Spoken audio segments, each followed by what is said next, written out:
बहुत सारे संसार में ऐसी चीजें हैं जिसको आपने प्रत्यक्ष नहीं किया है। क्या आप उनको नहीं मानते? हर चीज प्रत्यक्ष करना आवश्यक होता है क्या? उसको अनुमान प्रमाण से और समाधि लगा करके प्रत्यक्ष में आप अनुभव कर सकते हैं। प्रलय काल में ईश्वर, जीव और प्रकृति तीनों हैं। अव्यक्त, विशेष करके प्रकृति अव्यक्त अवस्था में है।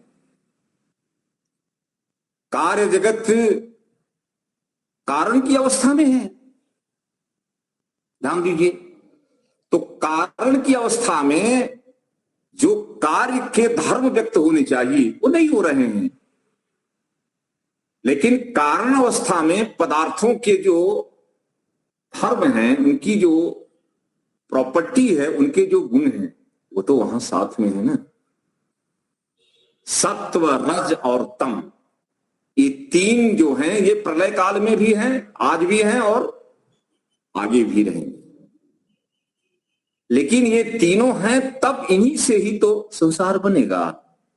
आप ये कहेंगे कि नहीं, अव्यक्त प्रकृति जब व्यक्त नहीं हो रही है तो है नहीं, उसका अभाव है, ऐसा नहीं कर सकते ना। कार्य जगत का धर्म कारण में अगर व्यक्त न होए तो ऐसा कभी मत कहना कि कार्य पदार्थ अभाव में से आ रहा है, कभी नहीं।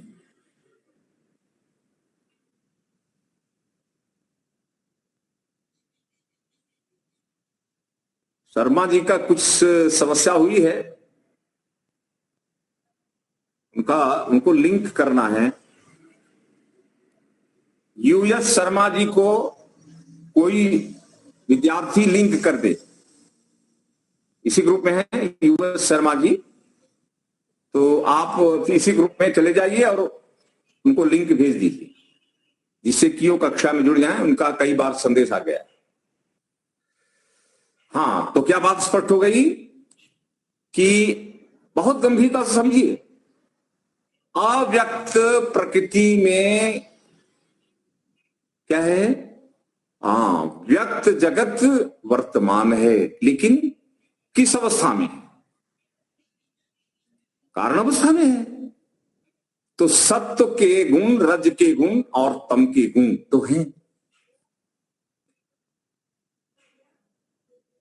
अगर प्रकृति का अभाव होता तो कार्य रूप जगत अस्तित्व में नहीं आता। कार्य रूप जगत की जो प्रतीति आपको हो रही है, ये कारण प्रकृति की अभिव्यक्ति है। कारण प्रकृति की अभिव्यक्ति। अगर प्रकृति न होती तो कार्य जगत अभिव्यक्त कैसे होता है? कारण का कार्य रूप में प्रस्तुत हो जाना, और कार्य रूप में जब प्रस्तुत होता है तो उसके जो क्वालिटी है, प्रॉपर्टी है, गुण है, पदार्थ, वो आपको प्रत्यक्ष प्रतीत होते हैं। लेकिन वही पदार्थ अगर कारण अवस्था में चला जाए तो वो गुण वहां नहीं होते हैं। तो कारण के अपने स्वरूप में वो रहता है, नहीं रहता है ऐसा नहीं। यहां पर सिद्धांत स्पष्ट क्या दिया रहा है? अभाव से भाव नहीं होता है। और जगत के जितने भी गुण आप देख रहे हैं, सात्विक, राजसिक और तामसिक, तीन ही प्रकार के पदार्थ जगत में है, चौथा नहीं है।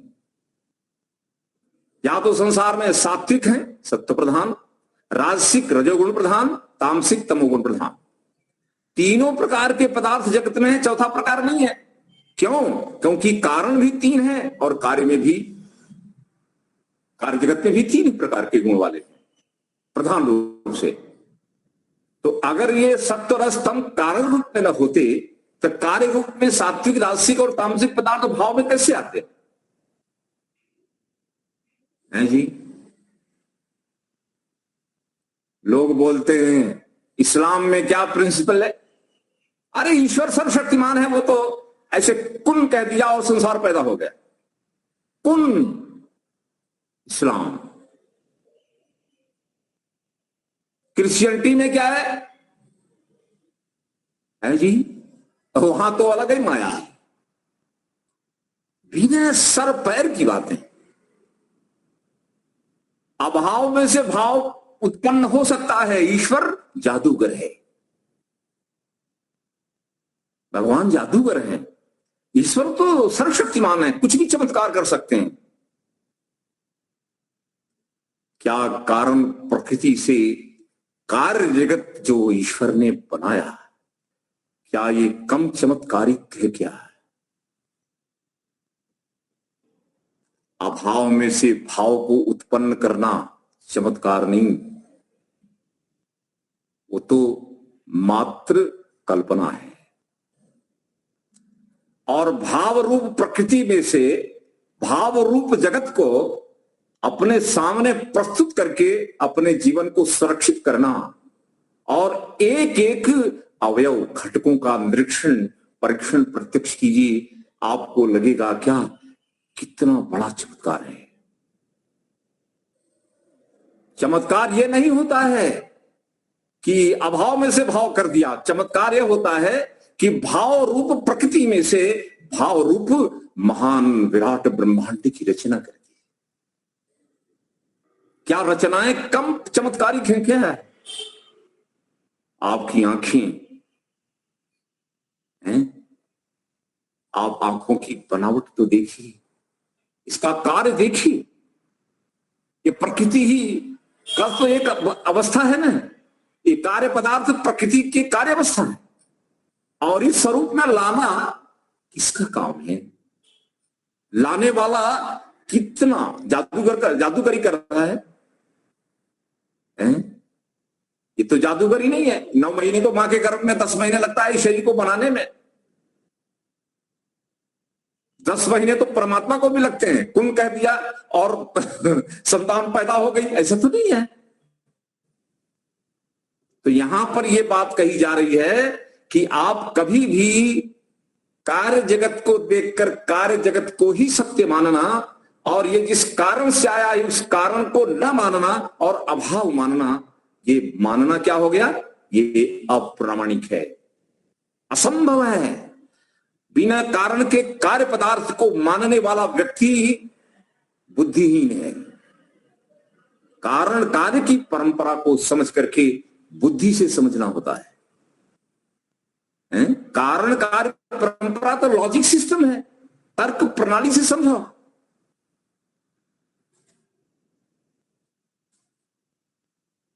आप जगत में देखो, कारण कार्य प्रक्रिया जगत में देखो, आप परमात्मा की अस्तित्व को किस आधार पर मानते हैं?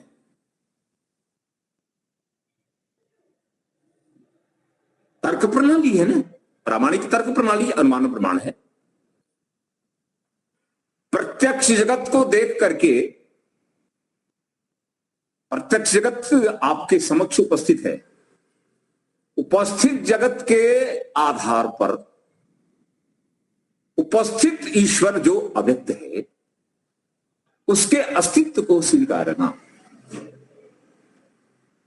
कार्य वस्तु के अस्तित्व को स्वीकारना और कार्य वस्तु का इस स्वरूप में लाने वाले को स्वीकारना नहीं है, ये तो क्या है बोलो?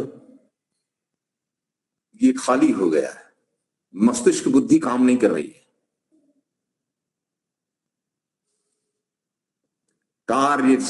कार्य रूप सृष्टि को देखकर, कार्य रूप सृष्टि व्यक्त है, अव्यक्त प्रकृति से आई व्यक्त हुई। अव्यक्त प्रकृति में से जगत को व्यक्त करने वाला कौन है? वो भी अव्यक्त है। कहां इंद्रियों से दिखता है?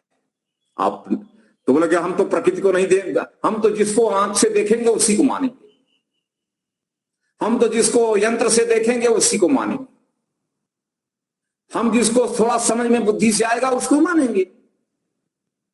तो परमात्मा तो आंखों से इंद्रियों से दिखने वाला नहीं है, तो नहीं मानोगे।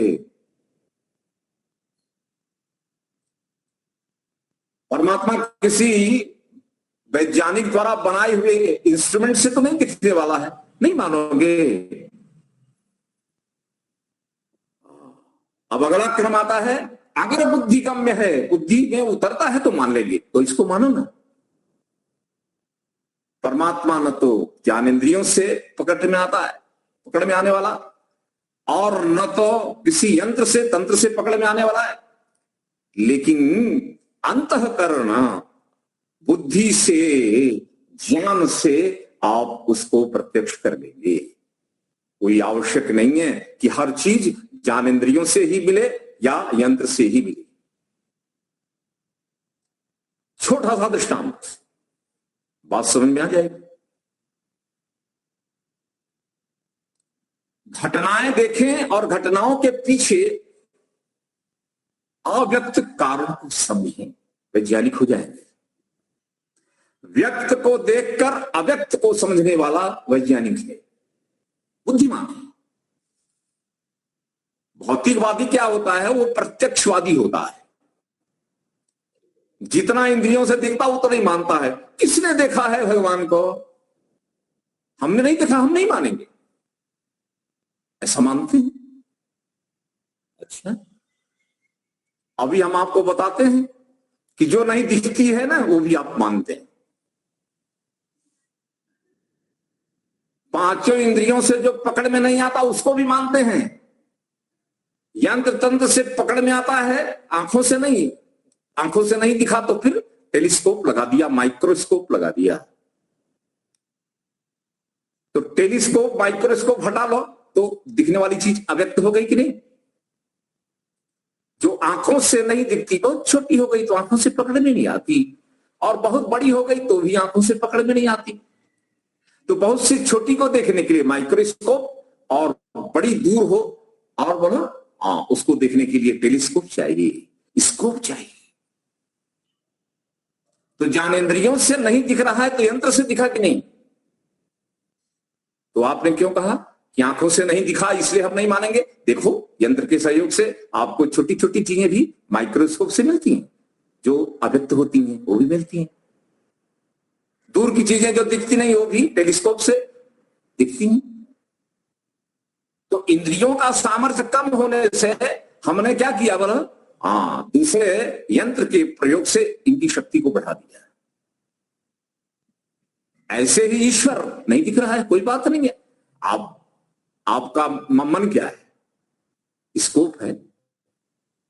मन ऐसा स्कोप है, ऐसा यंत्र है, इसे तो सब दिखेंगे। योग दर्शन में आपको प्रभु में, योग दर्शन क्या है? चित्त दर्शन है, मानस दर्शन है। अर्थात अपने चित्त के माध्यम से, चित्त एक ऐसा स्कोप है, प्रभु द्वारा निर्मित स्कोप है कि जिसके माध्यम से टेलीस्कोप और माइक्रोस्कोप से क्या दिखेगा, उसके माध्यम से तो पृथ्वी से परमात्मा तक के पदार्थ का प्रत्यक्ष हो जाएगा। माइक्रोस्कोप से दिख रहा है तो वे मानने लगे। माइक्रोस्कोप को हटा दिया, नहीं दिख रहा है, नहीं मानते हो, मानने लगे ना। ऐसे ही अपने शुद्ध मन से भी ईश्वर का प्रत्यक्ष करने लगे, मानने लगोगे कि नहीं? वो क्या है बोलो? परमात्मा कैसा है? अंतःकरणेन अभिगम्यते, बाह्य करणेन न। अव्यक्त परमात्मा पांचों ज्ञानेंद्रियों से पहुंच के परे है, लेकिन अंतःकरण के माध्यम से आप परमात्मा को सिद्ध कर सकते हैं। ईश्वरः असिद्धे, पांचों इंद्रियों से व्यक्त नहीं पकड़ा जाने वाला परमात्मा शुद्ध चित्त के माध्यम से अनुभव किया जा सकता है।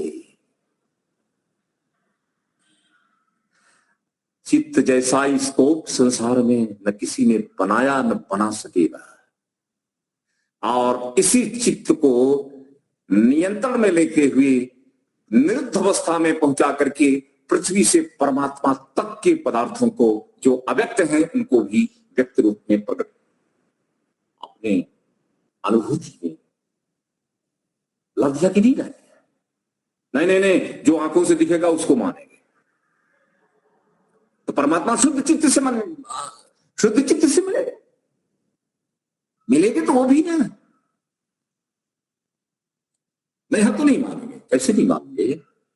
आप सुख की अनुभूति करते हो, दुख की अनुभूति करते हो, राग करते हो, द्वेष करते हो, ये सारी चीजें दिखती हैं क्या?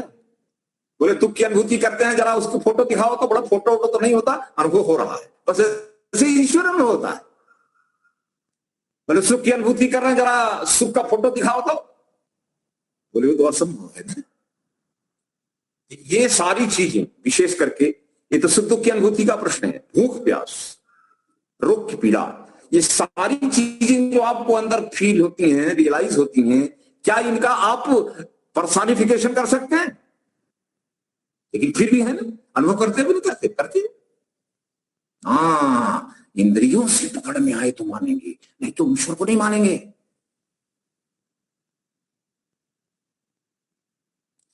आठ पीढ़ी आज हम खड़े हैं जहां, इसके पहले की 5-6 पीढ़ी के हमारे पूर्वज रहे कि नहीं रहे?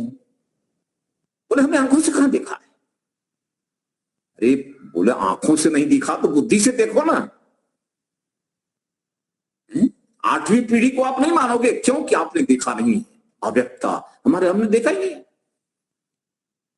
तो क्या बताएगा कि आज की पीढ़ी की 6ठी पर, 7वीं पर जाओ, 6ठी पर जाओ, ऐसे पीछे पीछे जाओ तो आपको 8वीं पीढ़ी वहां मिलेगी। अर्थात थी वो, उसकी सत्ता थी। नहीं सत्ता क्यों कम, हम तो नहीं मानेंगे।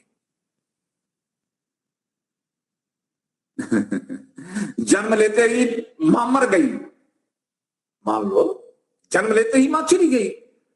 अब बच्चा जब बड़ा होता है तो बताया जाता है कि बेटा ये मां है तुम्हारी, उसी की फोटो है, ये मां है। बोले हमने नहीं देखा, हम नहीं मानेंगे। बोले जन्म कैसे हुआ आपका? वो पता नहीं।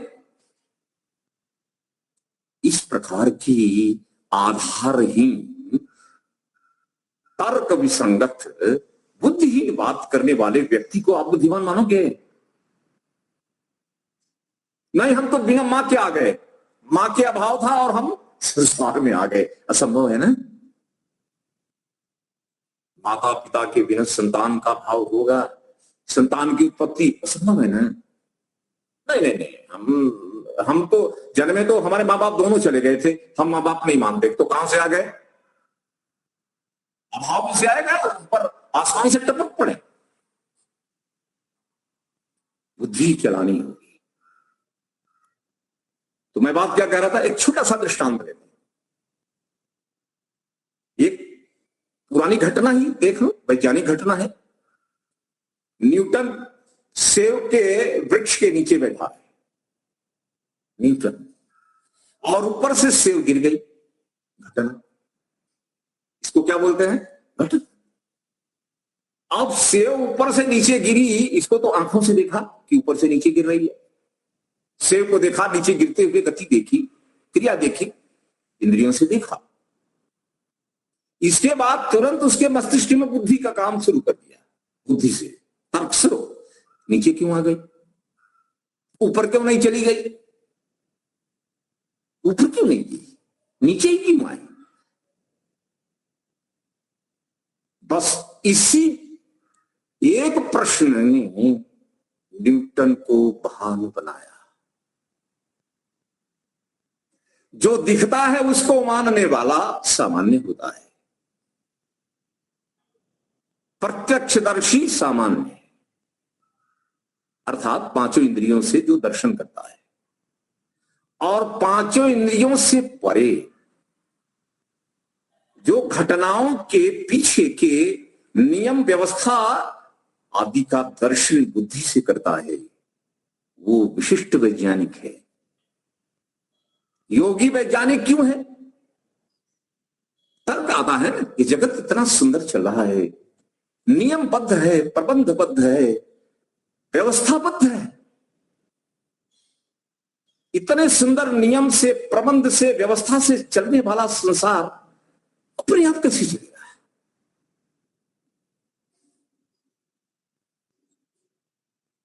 अपने आप तो नहीं हो सकता है। इसके पीछे कोई अव्यक्त चेतना है। व्यक्त नियम, व्यक्त व्यवस्थाएं, ध्यान दीजिए, नियम से चलने वाले पदार्थ व्यक्त हैं, व्यवस्थाओं से चलने वाले पदार्थ व्यक्त हैं,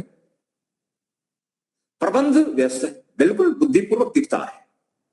इसको देखने के बाद प्रबंध, नियम और व्यवस्था अव्यक्त है, दिखती तो नहीं है। तो क्या अपने आप बन गया? अभाव में से आया, अर्थात कर्ता नहीं था और अपने आप आ गया। कर्ता के अभाव को मानना और यह कहना कार्य हो गया, संभव है? बिना सृष्टिकर्ता के कारण पदार्थ अपने आप कार्य रूप में आ गया, संभव है? संभव नहीं। तो योगी अगर जिसको हो, जो योगी होता है, वैज्ञानिक के मन में क्या आया? न्यूटन के मन में आया, नीचे क्यों आ गई?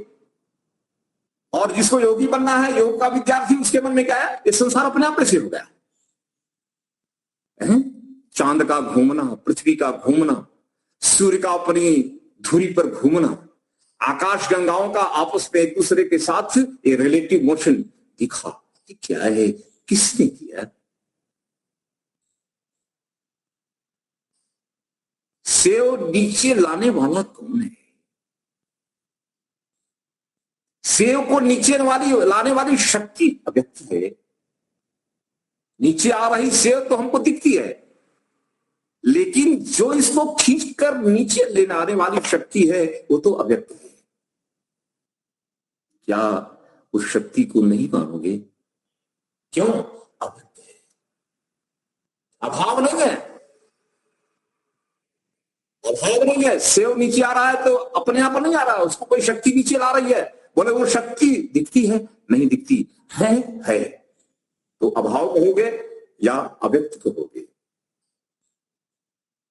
आप ये कहोगे ना कि अब अव्यक्त है, अभाव तो नहीं होगा। अगर शक्ति का अभाव अगर है तो फिर सेव नीचे नहीं आएगी। बोले वो शक्ति कौन सी है? आप तुरंत बता रहे गुरुत्वाकर्षण शक्ति। क्या है? Gravitational force. बोले फोर्स दिखता है? नहीं। क्या दिखता है? सेव का नीचे आना। सेव का नीचे आना गुरुत्व शक्ति के कारण संभव हुआ है, और गुरुत्व शक्ति क्या है? अव्यक्त। ऐसे ही सारा संसार चल रहा है, सारा ब्रह्मांड नियमित चल रहा है। एक ग्रह दूसरे ग्रह से कभी टकरा नहीं रहे, बिल्कुल भयंकर गति से चल रहे हैं। आप कल्पना नहीं कर सकते, इतनी तीव्र गति से ये सारे ग्रह उपग्रह चल रहे हैं। कभी किसी ने आपस में टकराया नहीं है, एक्सीडेंट नहीं हुआ है, अपनी अपनी कक्षाओं में स्थापित कर दिए गए, और उन्हीं कक्षाओं में आज लगभग 2 अरब वर्ष से चल रहे हैं, और आगे अभी 2 अरब 40 करोड़ वर्ष तक चलेंगी। कभी भी अकस्मात नहीं होगा। और हमारी व्यवस्थाएं, कोई भरोसा है? भगवान के नियम पूर्वक चल रही व्यवस्थाओं पर संपूर्ण व्यवस्था है, पूरा भरोसा है। चांद टूट करके पृथ्वी पर नहीं आने वाला, चिंता नहीं करना है। लेकिन मनुष्य का बना हुआ उपग्रह टूट कर आ सकता है। मनुष्य की शक्ति और ब्रह्मांड को बनाकर चलाने वाली शक्ति, दोनों शक्तियों की तुलना क्या करोगे?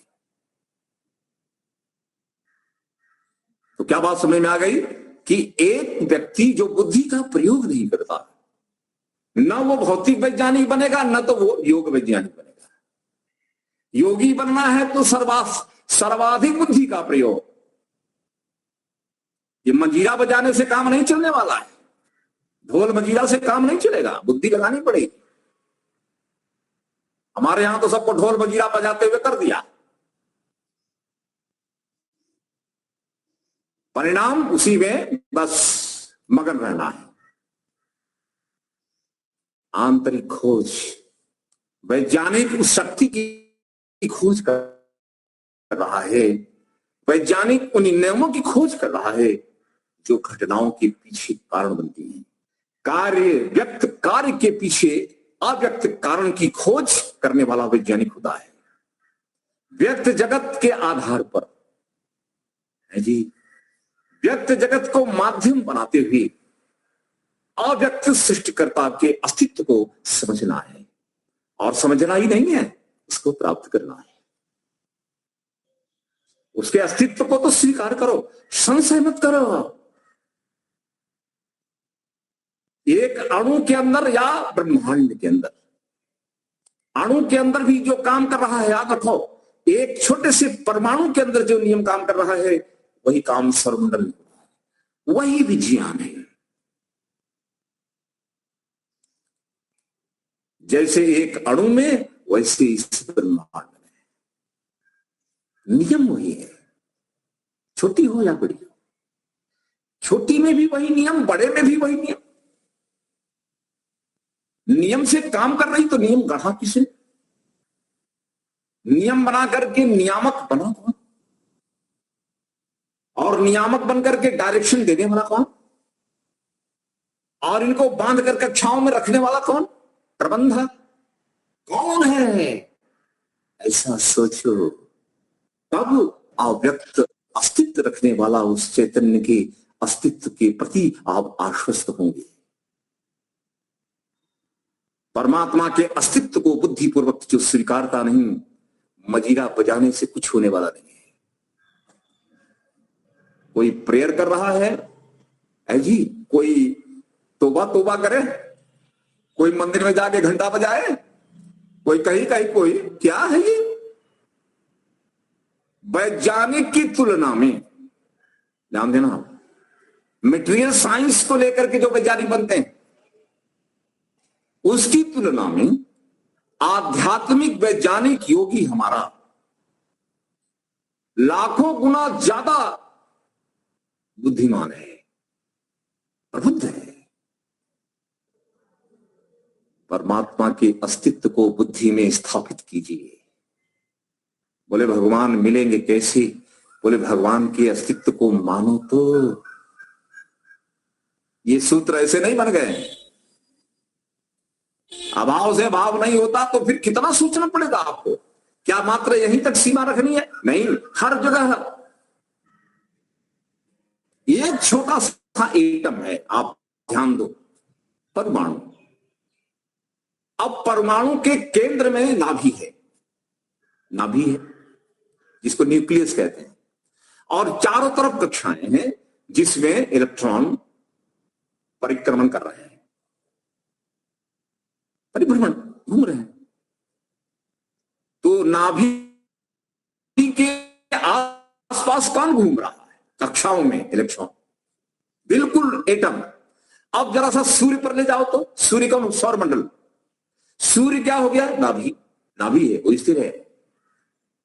और सूर्य के चारों तरफ क्या है? बोलो, ग्रह उपग्रह नाच रहे हैं। तो बोले एक एटम की नाभि में चारों तरफ इलेक्ट्रॉन नाच रहे हैं, और एक सौर परिवार है, तो सूरज वहां केंद्र में है और बाकी उसका परिवार नाच रहा है। तो एटम के अंदर जो व्यवस्था है वही व्यवस्था ईश्वर ने सौरमंडल में भी रखी है, और वही पूरे ब्रह्मांड में वही व्यवस्था व्यापक है। इसलिए क्या कह सकते हैं? जैसा परमाणु में वैसा ही ब्रह्मांड में, कह सकते हैं। यथा पिंडे तथा ब्रह्मांडे, यथा ब्रह्मांडे तथा पिंडे, वाइस वर्सा, दोनों लगा लीजिए ना। हम एटम को देखा, हम एटम किसी नियम से काम करता है हम नहीं मानेंगे ना, नियम का अभाव है।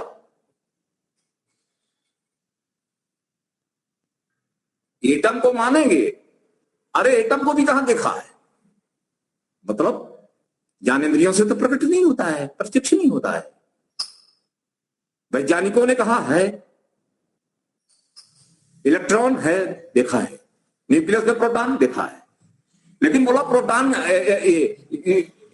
प्रोटॉन और न्यूट्रॉन के अंदर और भी कण हैं, बोले वो देखा है? अरे वो क्या, जब प्रोटॉन नहीं देखा तो उसको कहां देख पाए? वो तो और छोटा है। मानते हो?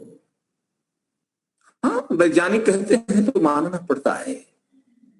अच्छा, वैज्ञानिक के वचन प्रमाण ले रहे हो, लेकिन योग ऋषि जिसने ईश्वर को प्रत्यक्ष देखा है उसके वचन स्वीकार नहीं करेंगे। योगी महावैज्ञानिक है, उसकी बात नहीं मानेंगे। और परमात्मा तो महावैज्ञानिक है और उनका उपदेश तो वेद है, नहीं मानोगे।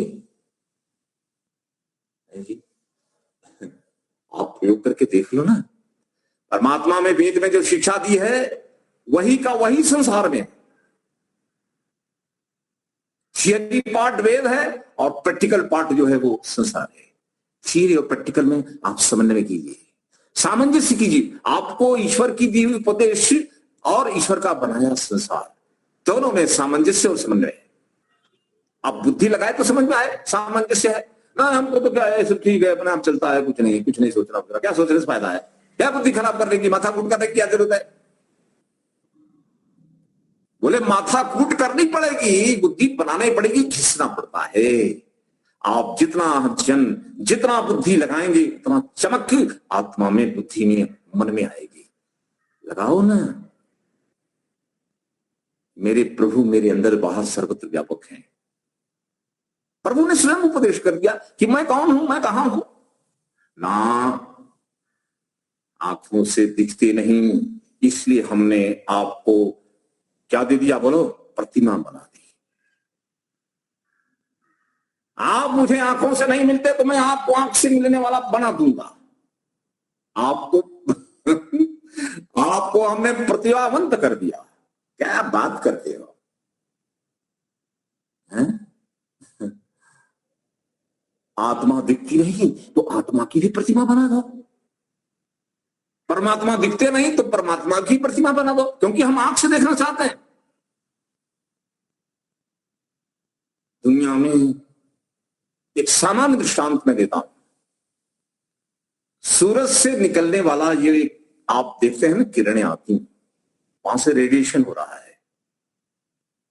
पूरा का पूरा जो स्पेक्ट्रम की स्टडी करोगे तो 7 रंग दिखते हैं। 7 प्रकार की जो किरणें आती हैं उनकी वेवलेंथ अलग अलग है,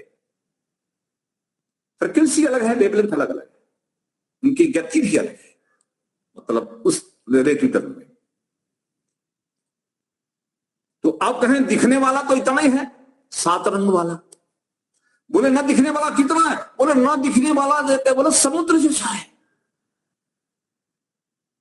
आपको सूरज में से जो 7 रंग दिख रहे हैं ना, ये 7 रंग तो बहुत छोटा है। बोले ना दिखने वाला, बोलो कौन सा है? Ultraviolet, infrared. रेड और वायलेट के बीच में आपको दिखता है। अल्ट्रा वायलेट का मतलब क्या हुआ? वायलेट से ज्यादा हाई फ्रिक्वेंसी। नीचे दिखेंगे तो क्या होगा? इतनी सूक्ष्म होगी कि दिखेंगे, इतनी छोटी कि दिखती नहीं, इतनी बड़ी तो दिखती नहीं। और दिखती है तो बीच वाली, बोले हम बीच वाली को मानेंगे, बाकी वाले को नहीं मानेंगे। अच्छा, आप एक्सरे को नहीं मानेंगे,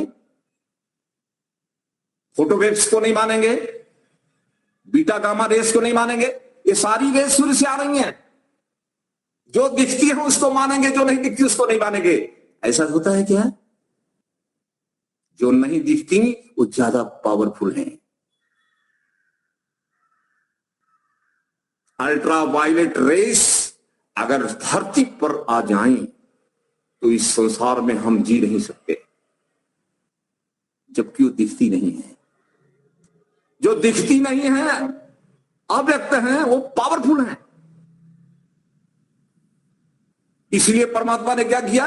आपके 7 रंग वाला श्वेत प्रकाश की श्वेत किरण, जिसके अंदर 7 रंग हैं,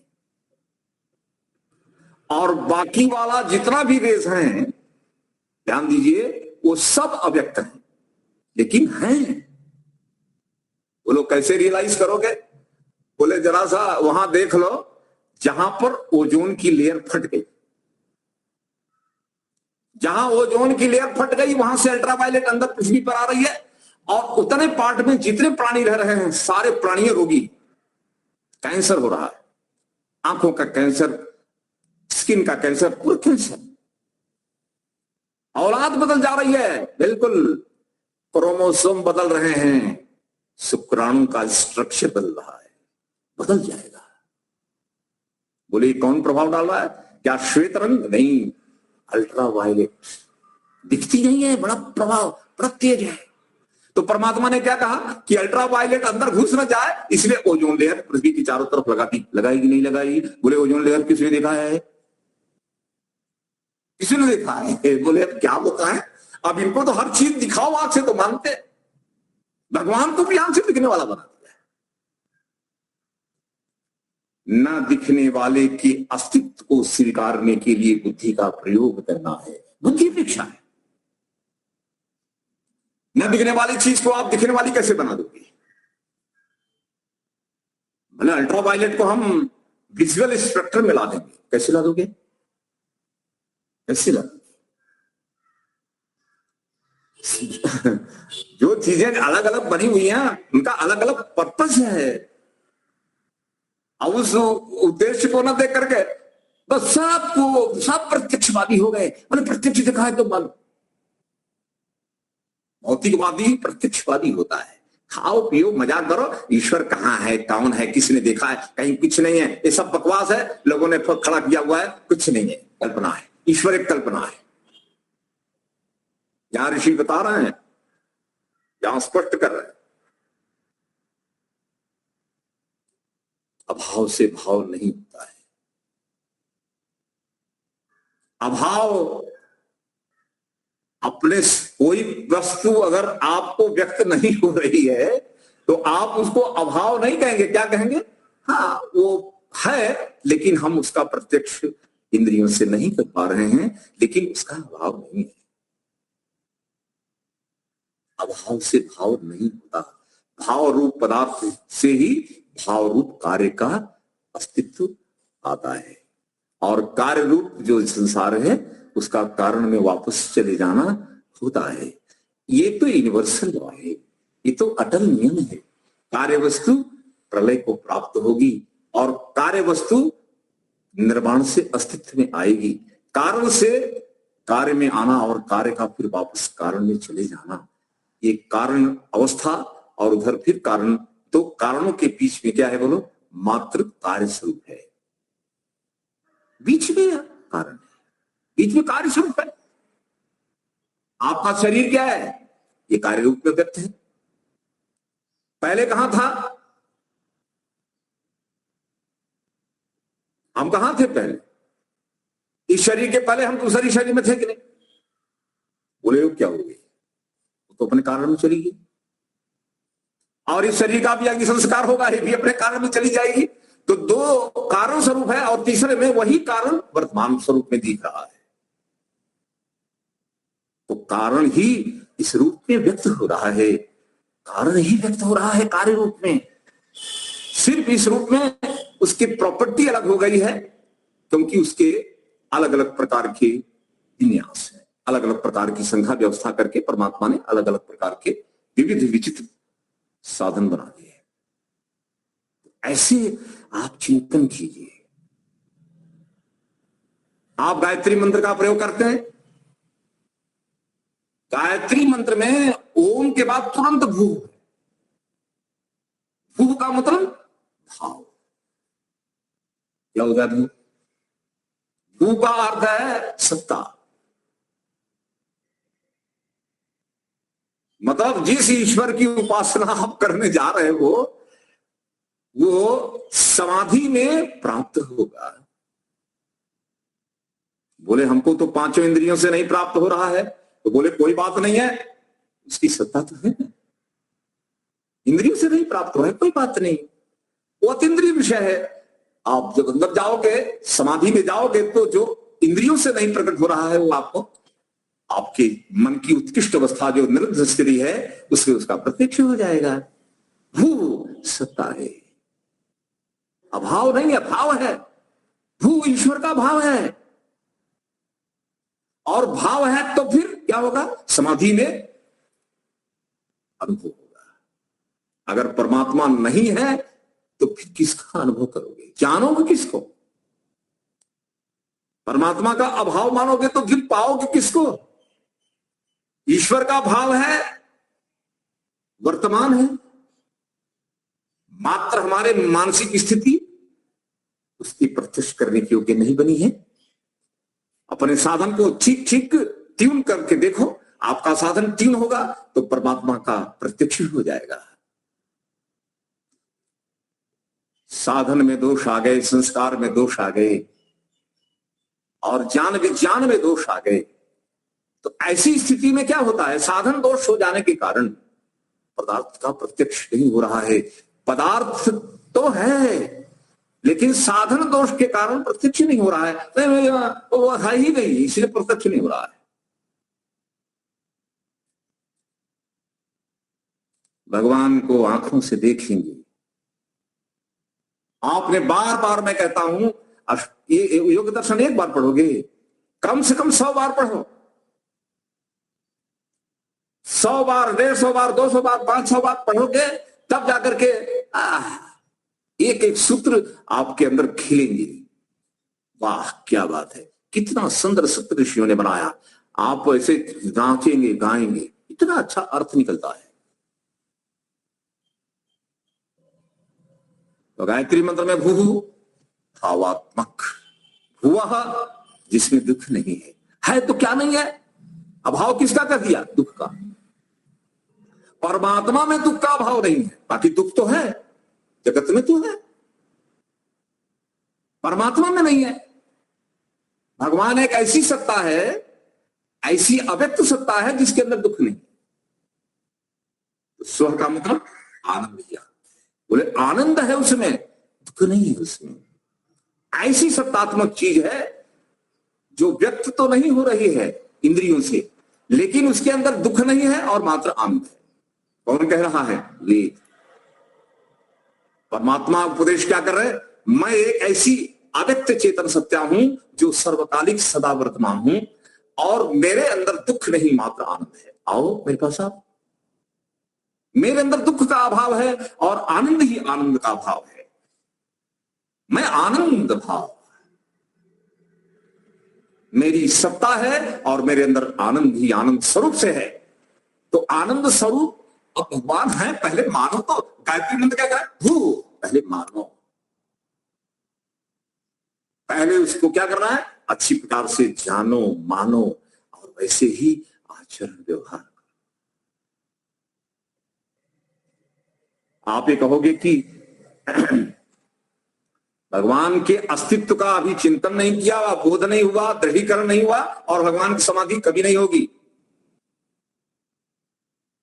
100% श्रद्धा पूर्वक, बिना शंका और बिना भ्रम के, शुद्ध प्रामाणिक प्रमाणों से बिल्कुल सत्यापित ज्ञान को लेकर के परमात्मा के अस्तित्व के विषय में आश्वस्त हो जाइए।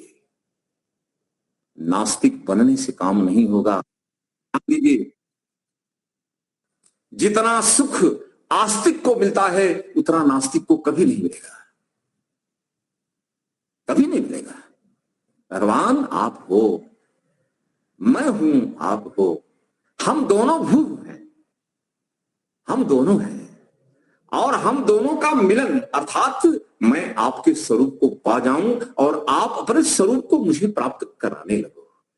आप प्राप्त करने योग्य हो और मैं प्राप्त करने वाला, दोनों का संबंध स्थापित हो जाए। बस दोनों सत्तात्मक पदार्थों का संबंध स्थापित हो जाना ही योग है और मोक्ष भी यही है। अब भगवान के विषय में अभी पता नहीं है कि नहीं है, यही संशय बना रह गया तो जिंदगी में क्या करेंगे हम? है जी, इतना बड़ा ब्रह्मांड बना करके भगवान ने दिखाया कि ये देख करके मेरे होने का अनुभव तो कर ले कि मैं हूं। ये बात आई तो क्या बात समझ में आ गई?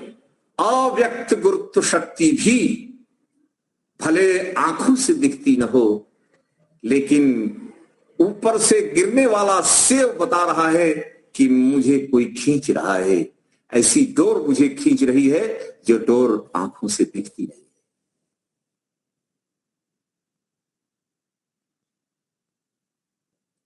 कौन सी डोर है?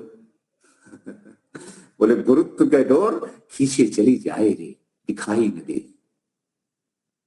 सारे ब्रह्मांड को कौन सी शक्ति चलाती है वो दिखाई न दे, लेकिन उस शक्ति की डोर से सब बंधा है,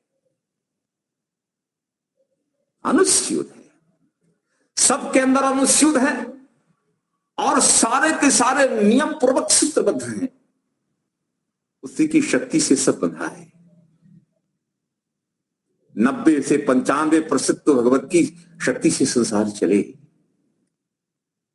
ऐसे शिव शक्ति, कल्याणकारी शक्ति, जिससे इतने बड़े विराट ब्रह्मांड की रचना हुई, उसको धारण करके संचालन करे, ऐसे चैतन्य सत्ता को नकारने वाले व्यक्ति की बुद्धि समाप्त हो गई है।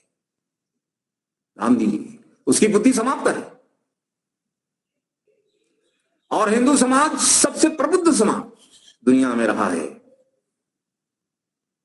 लेकिन आज इस मूर्खों ने, मैं मूर्ख शब्द का प्रयोग कर रहा हूं क्योंकि उनको, जिनका लक्ष्य ईश्वर नहीं है, संसार है,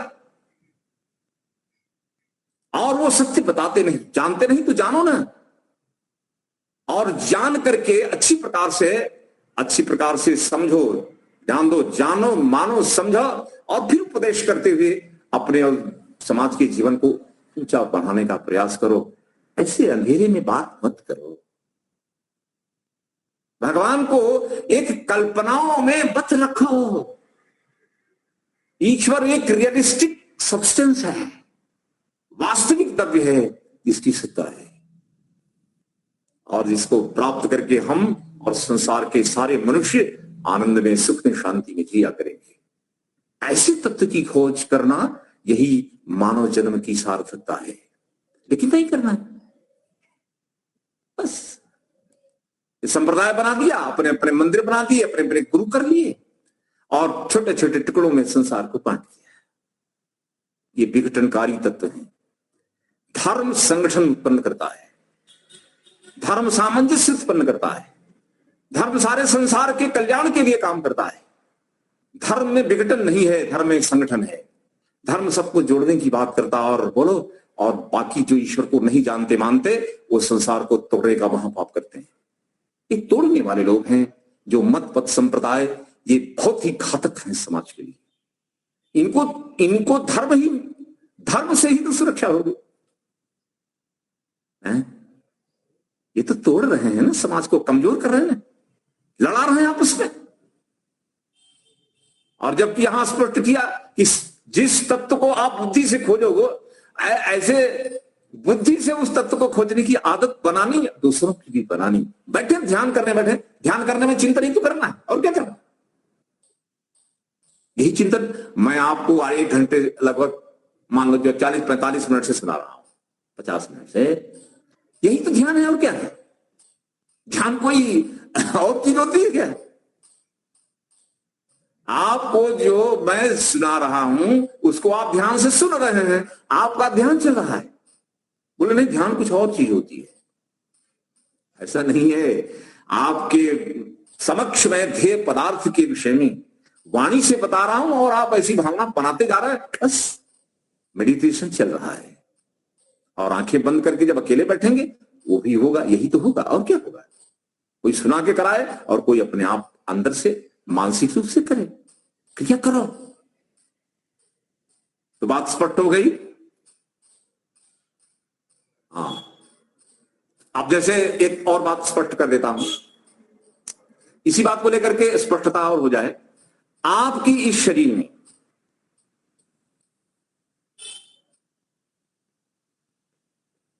इस शरीर के अंदर कोई चेतना है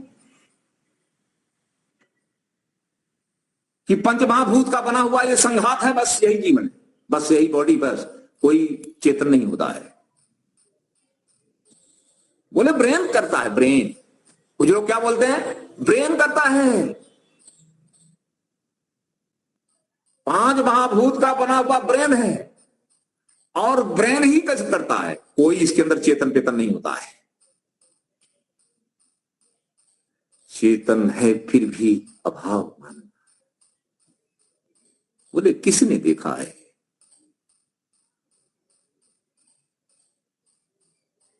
किसने देखा है? बोले देखा है।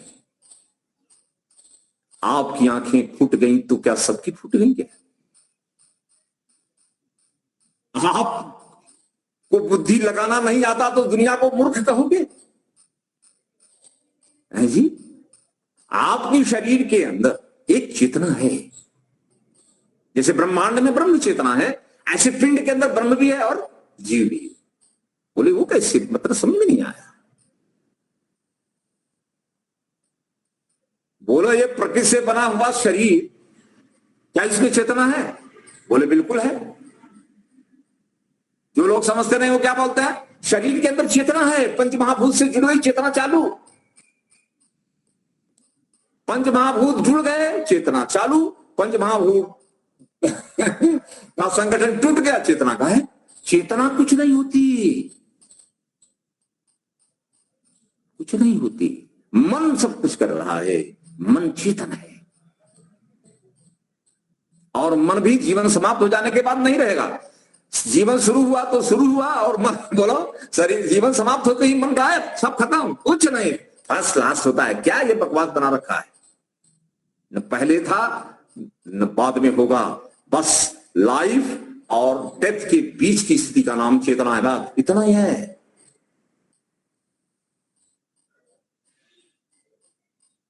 अब आपको उत्तर देना है, आपको अपने को भी समझाना, दूसरों को भी समझाना है। बोले कि जड़ किसे कहते हैं? जिसमें ज्ञान आदि गुण नहीं है। वो कुछ जान नहीं सकता, सीख सकते, समझ सकता। जड़ न तो जान सकता है, न सीख सकता है, न तो स्वयं समझ सकता है, न अपना ज्ञान बढ़ा सकता है। ही नहीं है तो कहां से जीरो? कुछ नहीं है। तो जिसमें ज्ञान का अत्यंत अभाव है उसमें ज्ञान कैसे आ जाएगा? कभी नहीं आएगा। बात को पकड़ेंगे। प्रकृति इस संसार का मूल है, मूल कारण है, अर्थात उपादान कारण है। तीन कण जो हैं वो जड़ हैं, अर्थात उनमें ज्ञान गुण नहीं है, उनकी अकल नहीं है, ज्ञान गुण नहीं। उनसे बना हुआ ये शरीर आपका, इसमें ज्ञान गुण कहां से आ जाएगा? जब मूल में नहीं है तो उस मूल से बने हुए कार्य में कहां से पैदा होगा? जी, जब मूल ही में ज्ञान गुण नहीं है तो उसके कार्य में कहां से उत्पन्न हो जाएगा? कभी नहीं होगा। ध्यान दीजिए, मूले भावात कार्य भाव। मूल में अगर है तो कारण नहीं आएगा। अगर मूल में चेतन ज्ञान का गुण नहीं है तो उसके कार्य में कहां से आ जाएगा? संभव नहीं है। इसका मतलब कि यह शरीर प्रकृति से बना हुआ होने के कारण ज्ञान शून्य है। और मूल का मतलब क्या होता है? कि जिसमें विशेषताएं नहीं आती, अगर वो जड़ है तो जड़ ही रहेगा, कभी चेतन नहीं होगा।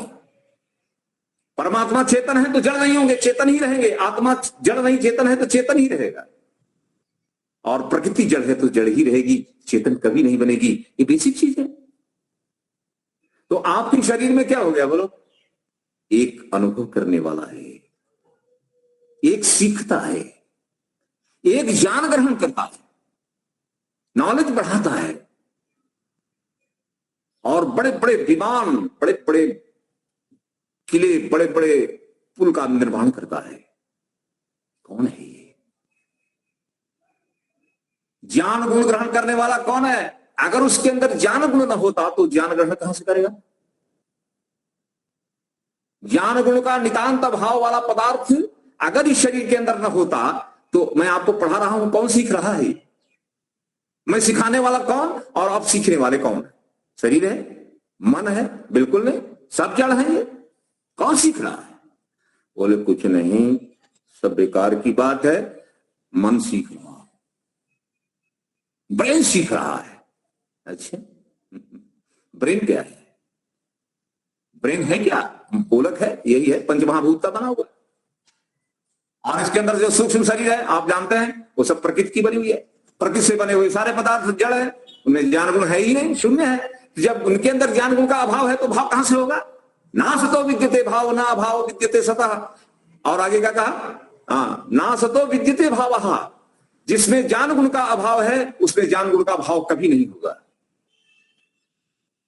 इसलिए मंदिरों में रखी हुई भगवान की मूर्तियों में चेतना का प्रकटीकरण कभी नहीं होगा, क्योंकि मूर्तियों का मूल कारण प्रकृति जड़ है।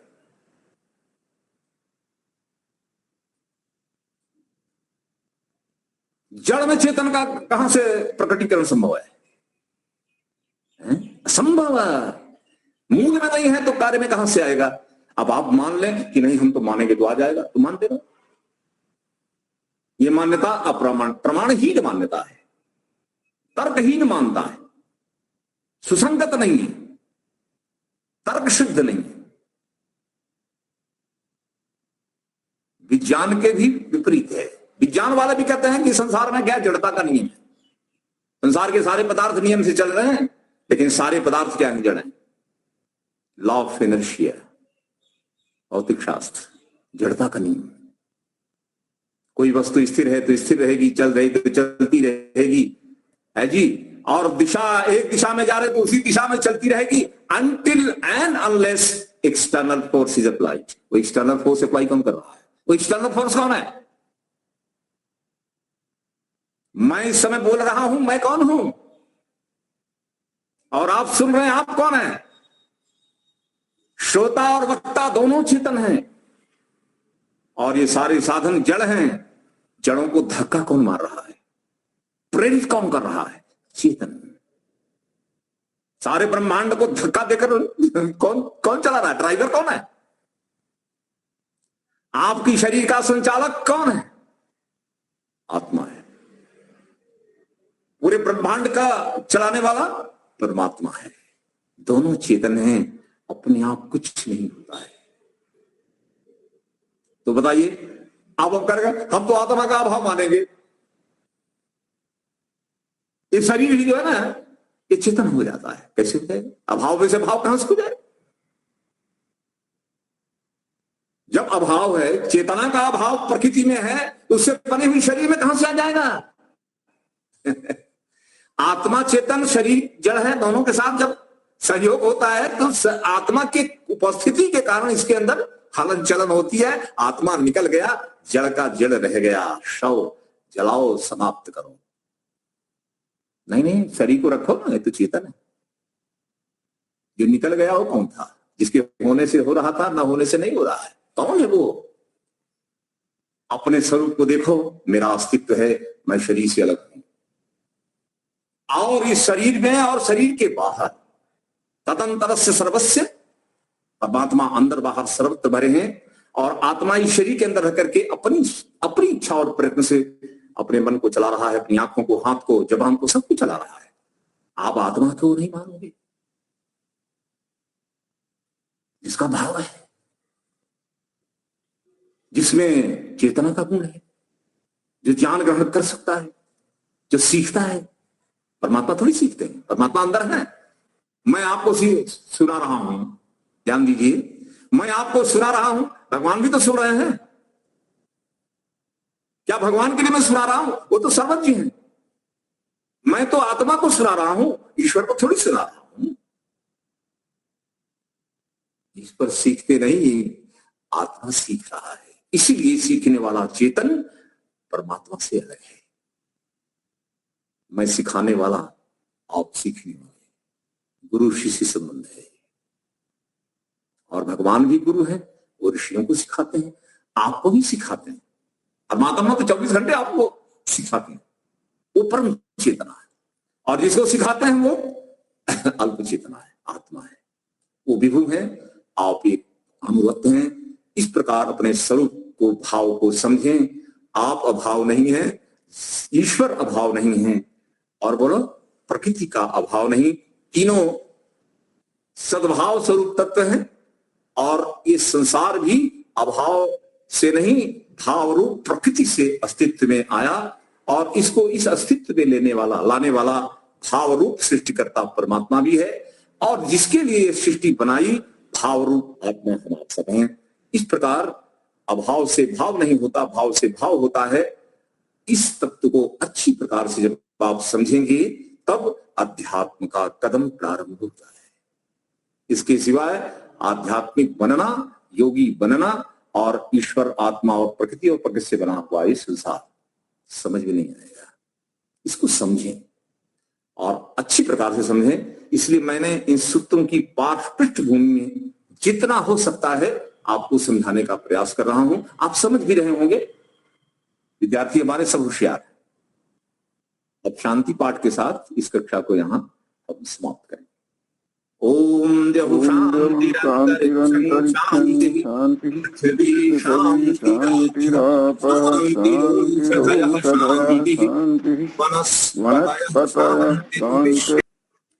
परमात्मा ने अपने काम के लिए किसी भी अधिकारी को नियुक्त नहीं किया है। क्यों? क्योंकि परमात्मा का काम कोई कर ही नहीं सकता है। सृष्टि को बनाना, धारण करना, पालन पोषण करना और इस सृष्टि का प्रलय करना क्या आत्मा कर सकती है? नहीं कर सकती। कोई दूसरी अथॉरिटी कर सकती है? इसीलिए ब्रह्मा भी वही है, अर्थात इस बृहद ब्रह्म का रचयिता, बृहद ब्रह्मांड का रचयिता होने से और ब्रह्म वही जगत का सृष्टा हो गया। ब्रह्मा का मतलब वो चार मुंह वाला नहीं ब्रह्मा परमात्मा का ही नाम है। और परमात्मा का ब्रह्म नाम कौन से ऐश्वर्य को लेकर के? जगत सृष्टा, ब्रह्मांड की रचना करने वाला होने से परमात्मा ब्रह्मा हो गए। और स्वयं भी विराट हैं, बृहद हैं। विष्णु का मतलब है पालन पोषण करना। विष्णु का मतलब ये विश्व व्याप्त, सर्वव्यापक है और सर्वपालक भी, सर्वपोषक भी है, वही ईश्वर है। तो परमात्मा ही विष्णु हो गए और परमात्मा ही रुद्र है, अर्थात शिव का मतलब रुद्र। और रुद्र का मतलब क्या होता है? रौद्र शक्ति से ब्रह्मांड का विसर्जन करने वाला। तो भगवान रुद्र हैं, रुद्र शक्ति से ब्रह्मांड का प्रलय करते हैं। उन्हीं के अंदर पालन शक्ति है, उसी पालन पोषण की शक्ति से जगत का पालन पोषण करते हैं, धारण करते हैं और उसी अपनी शक्ति से संसार का सृजन करते हैं। एक ही तत्व सारे काम करता है, अलग अलग देवता नहीं है अलग काम करने वाले। हमारे देश में क्या हुआ? चार मुंह वाला ब्रह्मा बना दिया, वो सर्जन करता है। क्षीर सागर में विष्णु बाबा बैठे हैं, वो पालन पोषण करते हैं। और कैलाश धाम में वो शंकर बाबू बैठे हैं, तो वो प्रलय करते हैं। तो ऐसा नहीं है ब्रह्मा विष्णु महेश ईश्वर का ही नाम है और ये तीनों काम ईश्वर ही करते हैं। अच्छा ये बताइए, संसार में हम नहीं देखते एक अथॉरिटी होती है जी, और एक अथॉरिटी अलग अलग प्रकार का काम नहीं करती है? करते हैं ना, तो फिर घर में भी करती है। हाँ, जैसे मान लीजिए प्राइम मिनिस्टर है, तो प्राइम मिनिस्टर के कितने फंक्शन है? अपना डिपार्टमेंट के साथ जितने विभाग हैं हर विभाग पर नजर रखना और अपना विभाग स्वयं करना। तो एक अधिकारी जब अलग प्रकार के काम कर सकता है तो ईश्वर तो वरिष्ठ अधिकारी है। और समस्या यह है कि भगवान अपना काम किसको दें? कोई चार्ज संभाल ही नहीं सकता ना, कि चलो भगवान ने कहा थोड़ा ब्रह्मा जी जरा सारा चना करो, मैं आराम करने जा रहा हूं। विष्णु को कह दिया तुम पालन पोषण करो, मैं आराम कर रहा हूं। और शंकर जी को बोल दिया रुद्र जी को कि अब कर दो यार, रौद्र स्वरूप धारण करके और जगत का प्रलय कर दो, मुझे आराम कर दो, मैं थक गया हूं। आपने किया क्या कि थक गए? भगवान ने किया क्या कि थक गए? न सृष्टि बनाई, न पालन पोषण किया, न तो प्रलय किया, तो आप कर क्या रहे हो? निकम्मे कहीं बैठे हो क्या? तो ये बात नहीं है। ब्रह्मा परमात्मा का ही नाम है, विष्णु परमात्मा का नाम है और महेश भी ईश्वर का ही नाम है। तीनों नाम वाला एक तत्व, जैसे पर्यायवाची होता है ना, पर्यायवाची पद है, तीनों ईश्वर के पर्याय हैं, ईश्वर के ही नाम है। कार्य विशेषण, हाँ, सिर्फ विशेषताएं बताई जा रही हैं। गौण नाम, ईश्वर के गौण नाम, गौणिक नाम है, अर्थात गुण वाले नाम है। बोले गुण वाला कौन सा नाम है? रचना करने से ब्रह्मा, पालन पोषण करने से, देखो फंक्शनल नाम है ना, ये फंक्शनल नाम है विष्णु नाम। और रुद्र नाम क्यों दिया? प्रलय करने से। तो तीनों नाम जो दिए गए एक ही सत्ता के तीनों नाम।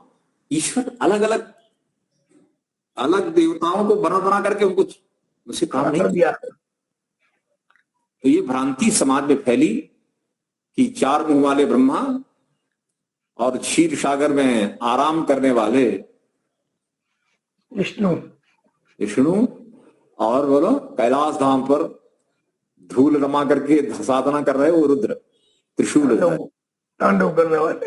ऐसा नहीं है। तो संसार में अगर उसको अप्लाई करना है तो उसको दूसरे फॉर्म में करवा। जैसे ऑफिस का जो हेड होता है वो ब्रह्मा होता है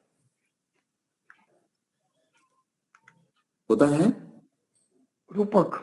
हाँ, और ऑफिस के जितने भी उसके अपने अधीन अधिकारी कर्मचारी हैं उनकी देख रेख रखना, उनके समस्याओं को सुनना समझना मैनेज करना, ये काम अधिकारी का होता है।